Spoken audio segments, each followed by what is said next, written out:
Hi, I'm Kristen and this is Scrap Fabric Love. Today is going to be a super easy, beginner-friendly demo for scrappy quilt binding. I recently finished the Big Blocks quilt, which was like a 4-week quilt along on the channel previous to this video.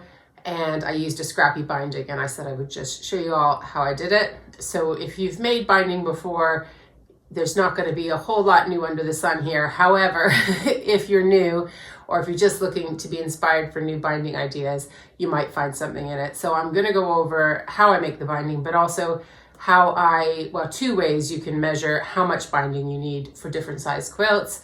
One method I use all the time, one not so much, but I put it together for you guys anyway. And then lastly, after I've shown you how I make my scrappy binding, I'll show you how I store it and how I sometimes prep scrappy binding in advance before I even know what quilt I'm going to use it on. So I hope you find something to use in this video. Let's get started. So in case we're in any doubt, what I mean by scrappy binding is binding where all the strips in your binding are not the same color, or at least not the same fabric. You can have scrappy binding that's the same color, but with a mix of different fabrics and things like that. I do that fairly frequently. So this could just mean you want a random color mix. It could be the leftover strips from whatever quilt you've just finished making. Could be leftover jelly roll strips, just a mix of things. So it's not all the same Kona solid, for example, that you've cut from yardage. It's taking bits and pieces from wherever to make your binding. So first off, how much binding do we need? Well, I mentioned there was 2 ways. This chart is on my website. The link's in the description to the post that contains it. And it's got some standard sizes and the length of pieced binding and the number of jelly roll strips. It includes some overage because there's nothing worse than being caught out with not enough binding. However, when you're talking about scrappy binding, you don't necessarily use full jelly roll strips. And you might be trying to get binding for a quilt that's not one of these standard sizes or is just a little bit different. And I have used online quilt binding calculators before, but they spit up really different answers. And honestly, it just feels like a step I don't need. So I'm going to show you now, although I spent the time with a friend of mine who's really good at math and seam allowances to come up with this chart for you, I'm going to show you what I actually do. So the chart's just if you really want to make sure you have enough in advance and you don't like winging it. But if that's not you and you're more like me, then I'll show you what I actually do to calculate my binding next. So my go-to method is the lay it out and see method. We lay out our strips, overlapping them because of course we are going to have our seam allowances. I use a diagonal seam on my binding, which I'll show you in a bit. So I overlap it maybe a little bit more. And I also want to make sure I have more than I need. This gives me a visual of what the scrappy binding is going to look like, and it also makes sure that I have enough. It generally works for me. I know not everybody has a place to lay their quilt out on the floor like this, so if you don't, then maybe the chart would be helpful for you. So for my scrappy binding, I use strips that are 2.5 inches in width, so the same as a jelly roll strip, and also a pretty popular width for quilt binding, but it isn't the only width, so if you like thinner or thicker, go for it. In terms of the length of the strips I use, probably on average, the shortest is probably about 8 inches, and that's probably on the short side. And I sometimes use whole jelly roll strips, and I sometimes use less. And you can choose to cut your strips all the same length or vary them like I do, depending on what look you want and how much hassle you want to go through ahead of time, basically. Right, so this is the pile of leftover 2.5-inch strips from the quilt I just finished. So I'm going to use it to make scrappy binding for that. They are all different lengths. So there's sort of ones that are, I don't know, what's that, 12 or 15. Big long ones that are almost a whole strip, and then much shorter ones. And I'm just going to vary them. I don't have a set pattern. I'm just going to start with whatever. So I'm going to start with this one. Yes, the edge is a little bit off. That's okay. We'll figure it out. And I'm going to add a green one to it. So I want them right sides together. Obviously with the solid, it's more difficult. And I'm putting it like this. So I've got one going this way and one going this way, kind of like a backwards L. Is that what we want to call it, I guess? And then I am going to stitch from here to here. So from this far away corner to this close corner. And then when I open it up, after I've trimmed these triangles, it will continue on like that. So the same way you would join, if you've made binding strips before with all the same fabric, it's the same idea. We're just doing it with different colored fabrics, different fabrics, right? Now you could, of course, draw yourself a line. I usually don't, if I'm honest, but anyway, you do you.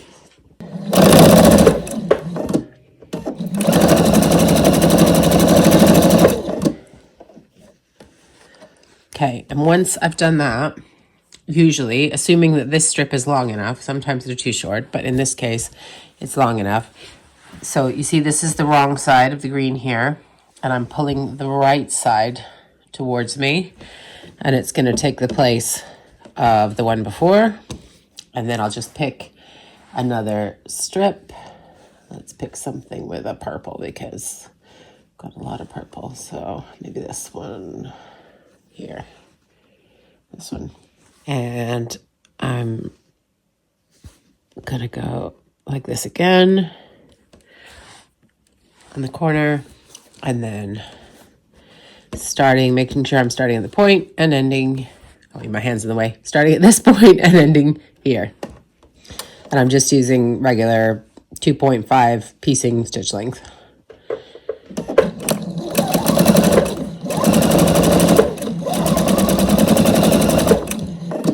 Okay, and then again, it's hard to tell with the solids, but this is the wrong side, and I'm flipping it over so that the right side is facing me like this. Now, I don't know if this makes a difference. I'm left-handed, so I don't know if you're right-handed, if you would want to flip something that I'm doing around. I'm not sure. But anyway, I just thought I'd mention that in case something seems backwards for you. I don't know. There might be a left-handed bias going on. And I'm just doing the same. And I will eventually get to the short strips, and I might have to cut my thread at that point to keep going. But before I get there, I do just keep chain piecing like this.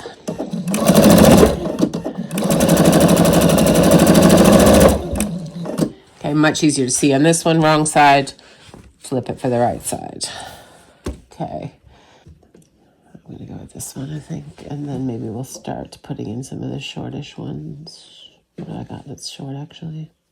Actually, I think I'm just gonna add in this little short one. Honestly, it's probably a bit too short for this. I wouldn't normally use it, but because it's this cool fabric that is in the quilt, I just want to use it all up for this, really. So I'm gonna do it anyway. But normally, I probably would want each piece to be a little bit longer.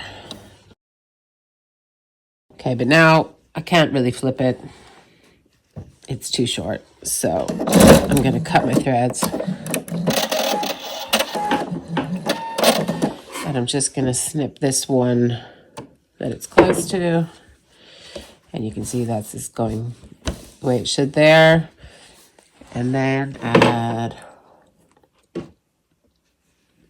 purple. Yeah, I'll add purple. Now this is not 100% bang on, as you can see, but it is on one side. I'm not sure why it's longer on the other. If this wasn't quite 2.5, I don't know what's going on there. But anyway, I think that's fine because I'm going to fold it in half and it's all going to get caught up in the seams. If you're particular, you could stop and fix that. All right. And I have seen some people do it this way. Maybe that's the left-hand, right-hand thing. I don't know. This is what makes sense to me. Why am I using a diagonal seam instead of a straight seam? Basically, because that must have been the first way I learned how to do it. And two, I like the look of it on the quilt. There are more technical reasons, I think, about the stretch and the bias and all these things I don't pay attention to. If you prefer a straight seam and you don't want to chop off the triangles and all that, you can absolutely do that. I have made binding with straight seams before and it's turned out just fine. So it's personal preference. It's worth pointing out, if you're adding a strip, that you can make it a little bit longer here to make sure, if you're worried that it's not going to be right on. because you're going to trim this bit anyway. So anything that's hanging off here is going to get trimmed. So I do that sometimes if I've got salvages on them. I would just, instead of bothering to cut them off, I would just put it down here with the salvage here, and then trim it after.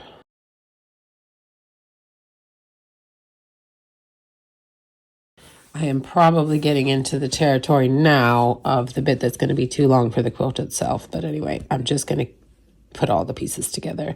If I have leftovers, I can always use it for something else.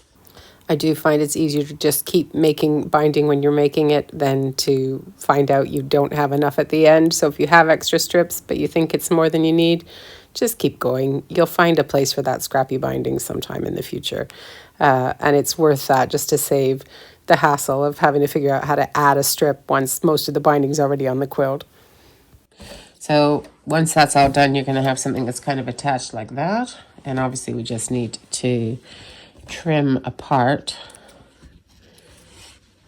to make it one long strip.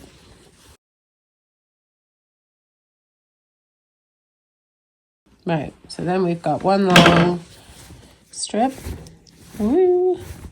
But we've still got these wee triangles attached, right? Now, if you really wanted to be zero waste, I've told you this, I'm sure, in other videos, you could sew another line a ½ inch over from this one, and then cut in the middle, and then you would have a little mini half square triangle if you want to use that for something.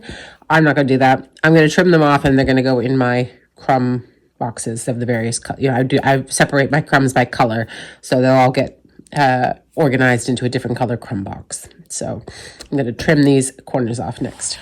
This part is super simple, but if you haven't done it before, basically you're laying down that excess corner on your cutting mat, lining your ruler up against the stitch line, and then cutting a 1/4 inch away from that. So you've got your 1/4 inch seam allowance. And that's it. And you just do that all the way along the quilt. And I'm, as you can see, kind of color separating my scraps. And then we're going to press our seams and fold the binding and make it so we can use it on our quilt. So what I do for that is I usually press the seams open. Again, I don't remember why. I'm sure you can do it whichever way you want. I think maybe doing it open makes it less bulky at the seam. Anyway, that's what I do. And then I'll fold the binding in. So you're basically going wrong side to wrong side, because you're going to sew, the way I put my quilt binding on anyway, you're going to sew the raw edge to the edge of the quilt, and that'll all get hidden when you flip it over.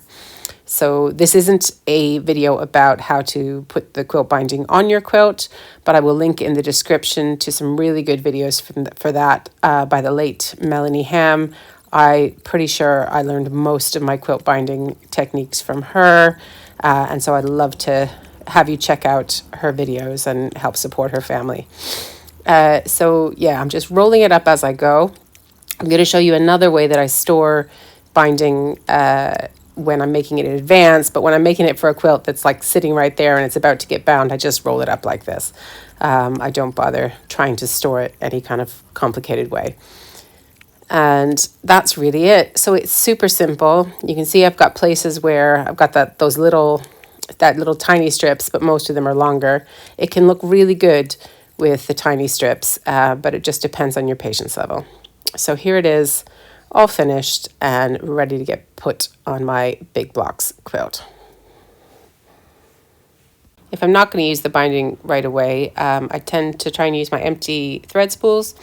I'll basically tape the starting end to that, and then as I'm ironing and rolling up, I'll roll it around there, and then I can secure it with an elastic at the end, and I can also unsecure it and add strips to it and kind of keep it growing if there is a color like low volume, black and white, or whatever, which I use frequently. Then I can just keep adding to it and have a kind of set roll of binding to go to if I need it.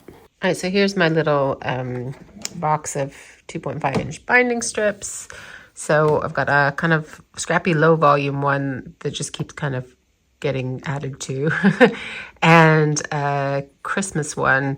This one is the leftover scrappy binding from the Quiltmas quilt last December. This one's like a scrappy navy. I'm not sure if you can see that very well. Different navies anyway in there.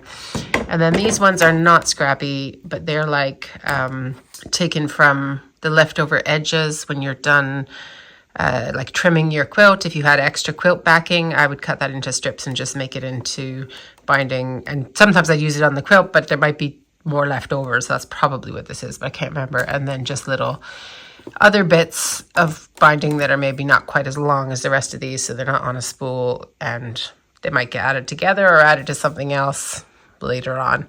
But basically that's how I keep my binding, and this is my best kind of tip for having some binding ready to go, is just to pick a colorway maybe, I guess, or a theme with like the Christmas. And as you have strips that are the right length, just keep adding them, and then you'll just always have a roll of binding you can pull out in your favorite color, I guess. Low volume's pretty popular for me, but anyway. So as you can probably tell, I love scrappy binding. I think it just adds another element to a lot of quilts. If you've never tried it, I hope this will give you the confidence to give it a go. There's not really much to it. You can overcomplicate it if you want, but you don't need to. And I hope you enjoyed the video. If you like scrappy quilting and you're not already subscribed, I hope you'll consider it. And I hope to see you all next time. Thanks so much for spending time with me. Bye.